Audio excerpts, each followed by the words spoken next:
দর্শক, স্লাইন কাণ্ডে আপনারা তো অনেক কিছুই দেখছেন, কিন্তু বর্তমানে যে খবরটা সামনে এসছে সেটা কি আপনারা জানেন? যে ঘটনা ঘটেছিল সেটা হচ্ছে মেদিনীপুরের 65 মৃত্যু। ম্যাথ উত্তীর্ণ স্লাইন তাকে দেওয়া হয়েছিল, এরকম কজনাকে দেওয়া হয়েছিল ম্যাথ উত্তীর্ণ স্লাইন? এটাই এখন সব থেকে বড় একটা প্রশ্নের কারণ। যেগুলো আগে এরকম ধরনের মৃত্যু হয়েছে তাদেরকে তো আর ফিরে আনা যাবে না, বা তাদেরকে আর ফিরে পাওয়াও যাবে না, আর সেই তথ্য প্রমাণগুলো পাওয়া যাবে না। কিন্তু এটা যখন হাতে নাতে প্রমাণিত, তখন রাজ্য সরকার কি সিদ্ধান্ত নিয়েছেন দেখবেন। দেখুন, স্লাইন কাণ্ডে সিআইডি তদন্তের নির্দেশ, গাফিলতি প্রমাণ হলে কড়া পদক্ষেপ, এটা জানিয়েছেন মুখ্য সচিব। কিন্তু আমার প্রশ্ন, সিআইডির কেন বা এই রাজ্য সরকারের হঠাৎ করে এতটা উদ্যোগ কেন? স্লাইন কাণ্ডে মৃত্যু হয়েছে, সিআইডি বা সিআইডির এত উদ্বেগ কেন? রাজ্য সরকারের এতটা উদ্বেগ কিসের জন্য? আবার কি সেই তথ্য প্রমাণ লোপাট? তথ্য প্রমাণ লোপাট কেন বলছি? আপনারা জানেন আরজিকর ঘটনা। আরজিকর ঘটনায় যে ঘটনা, ন্যাক্কারজনক ঘটনা ঘটেছিল, সেখানে 5 দিন পর্যন্ত সিআইডির হাতে সবকিছু ছিল। আর সেই ওই ঘটনায় ধর্ষণ করে, রেপ করে, খুন করে, ওই ঘটনার 2 থেকে 3 দিন হচ্ছে ছিল সব থেকে গুরুত্বপূর্ণ তথ্য প্রমাণ এভিডেন্স গোছানোর জন্য, রাখার জন্য, পাওয়ার জন্য। কিন্তু সেইখান থেকে 4, 5 দিন, 6 দিন পর্যন্ত সিআইডির হাতে তদন্ত ছিল। সিআইডি কি করেছে? তথ্য প্রমাণগুলো এমন ভাবে লোপাট করেছে যাতে সেখানে সিবিআই এসেও কোনো কিছু না করতে পারে। সিআইডি কি করেছিল? একজনাকে ধরে বলে দিয়েছিল এই হচ্ছিল অরিজিনাল, বা এই হচ্ছে অরিজিনাল দোষী, বা এই হচ্ছে অরিজিনাল আসামি, ঠিক আছে? এই ঘটনাগুলো ঘটিয়েছে, একজনাকে ধরে প্রমাণ দিয়ে দিয়েছিল।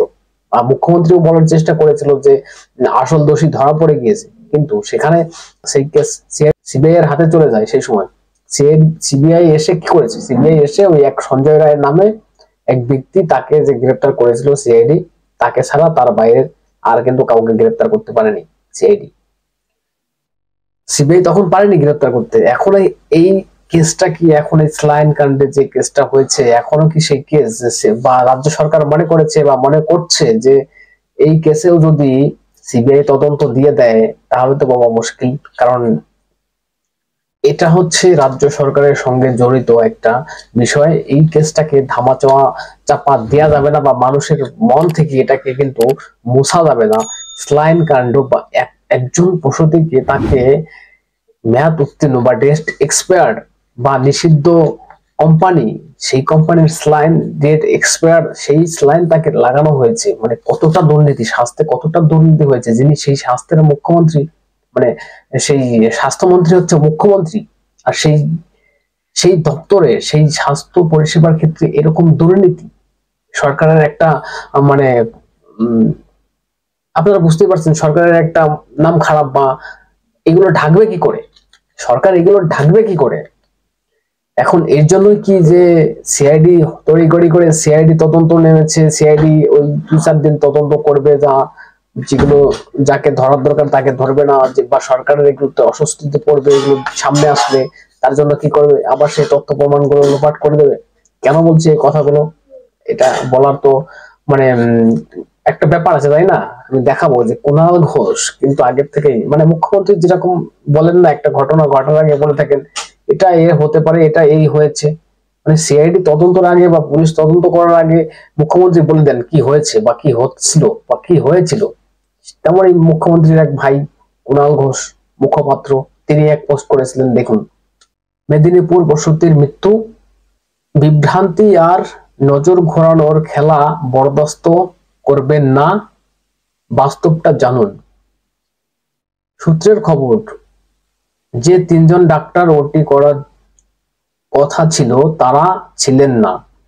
এদের মধ্যে একজন বিভিন্ন নার্সিং হোমে ওটি করে বেড়াচ্ছেন। এটার মানে কি? সম্পূর্ণ দোষটা ডাক্তারদের উপরে চাপিয়ে দিয়ে রাজ্য সরকারকে বাঁচিয়ে নেওয়া। মানে সিআইডি কিন্তু এখনো তদন্তই করেনি, বা তদন্ত ভার হাতে তদন্ত করছে, কিন্তু কোনো রিপোর্ট কিন্তু এখনো দেয়নি। কুণাল ঘোষ কিন্তু তদন্ত করে ফেলেছে। বা কুণাল ঘোষের রিপোর্ট কিন্তু সামনে বেরিয়ে এসেছে যে এটা ডাক্তারদের একটা গাফিলতি, এটা বলার চেষ্টা হচ্ছে ডাক্তারদের দোষ, ডাক্তাররা ঠিক মতন কাজ করছে না, আরজি কর ডাক্তাররা মুভমেন্ট করে বেড়াচ্ছে, আরজি কর নিয়ে ডাক্তাররা করে বেড়াচ্ছে, ডিউটি করে না ঠিক মতন, মানে এইসব একটা বিষয় নিয়ে গোলানোর চেষ্টা হচ্ছে সেই বিষয়টাকে।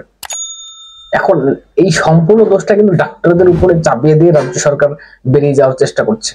যখন ডাক্তারদের উপরে চাপ আসবে তখন তো মানুষ এটা মনে করবে যে ডাক্তারদের দোষ হয়েছে, রাজ্য সরকারের কোনো দোষ নেই, রাজ্য সরকারের কোনো গাফিলতি নেই। যেখানে এত বড় একটা কেলেঙ্কারি যে ম্যাথ উত্তীর্ণ স্লাইন বা ডেট এক্সপায়ার স্লাইন, সেটা নিষিদ্ধ একটা কোম্পানির স্লাইন, সেই স্লাইন গুলো রাজ্যে কি করে আসছে, কারা মদত দিচ্ছে? আর স্বাস্থ্যমন্ত্রী কি, স্বাস্থ্যমন্ত্রীর সাইন ছাড়া কি এই কোম্পানিগুলো মাল দিচ্ছে? ডেট এক্সপায়ার মাল বলুন যাই বলুন, স্বাস্থ্যমন্ত্রীর সাইন ছাড়া কি এগুলো মালগুলো আসছে?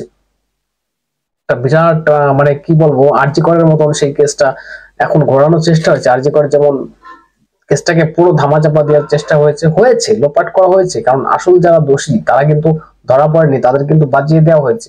এই সেম কেস হচ্ছে স্লাইন কাণ্ডে। এখন সিআইডি কে নামিয়ে দিয়ে সিআইডি কয়েকদিন তদন্ত করবে, করে যাদের ধরার দরকার তাদের ধরবে না, সবকিছু মানে লোপাট করে দেওয়ার পরে লাস্টে যখন সিবিআই তদন্ত হবে বা কোনো একটা কেস হলো, হাইকোর্ট সুপ্রিম কোর্টে একটা কেস যদি উঠে যায়, তখন যদি কেউ দাবি করে যে এই কেসটা সিআইডি বা সিবিআই এর হাতে দেওয়া হোক, তখন সিবিআই এসে কি করবে?